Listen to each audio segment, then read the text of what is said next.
Keyforge corner here, and today we're going to talk about mini Groupthink.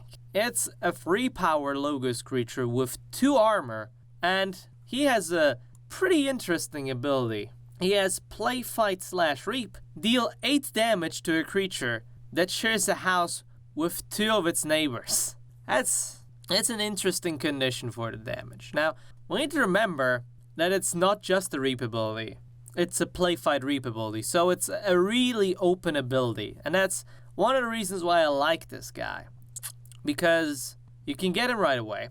You can get him when he fights and he has 2 armor. So basically he can get rid of some small creatures no problem without having to worry about his own health. And it's a Reap ability, so you get an hammer and you get to destroy something. And also, because of the fact that it is a fight ability, you can destroy something to have the board automatically change the board state to basically move creatures of the same house next to each other. And if you can do that, you can deal 8 damage to a creature, because now after you've done this, it shares 2 neighbors of the same house. And that's really cool. He's a really interesting little toolbox card. Now we need to remember, of course, that when it comes to his most desired part, the playability, it's not gonna happen that often. But the thing is, if it will happen, it's gonna hurt. And if you can have multiple Groupthink tanks in your deck, that can really disrupt the way your opponent wants to play. Because if he knows that you have the Groupthink tank,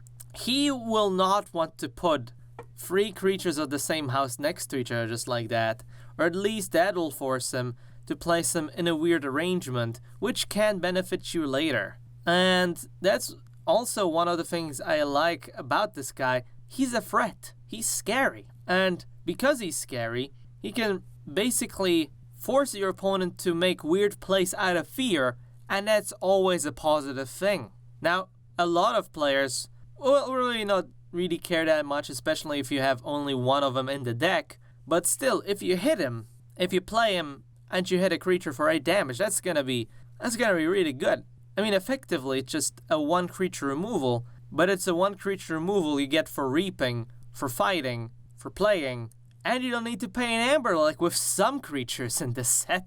And whilst I do get that, with Whisper you can destroy any creature, and here you're technically limited, there's just a whole thing with Keyforge that if you have a lot of creatures of the same house, you just play them. You're not gonna hold them in your hand. That's not how it works. So if you just play 3 creatures next to each other, look at that, Think Tank is live. And that happens a lot, basically. Unless you have a really bricky hand, you want to play as many cards of one house as possible. And there are also some cards in houses which want neighbors of the same house next to them. One example we have is the horrible Mars Harvester, which needs, the Mars neighbors to have that Reap effect. So this way you want to surround them with Mars creatures, and this way you can also, have Think Tank alive more.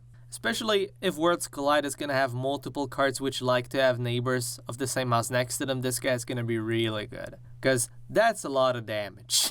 Anyway, for our rating for today, I give this guy 3.5 flex tapes out of 5. That's my rating. I don't know. Maybe I'm being a bit biased here, but I really like this guy.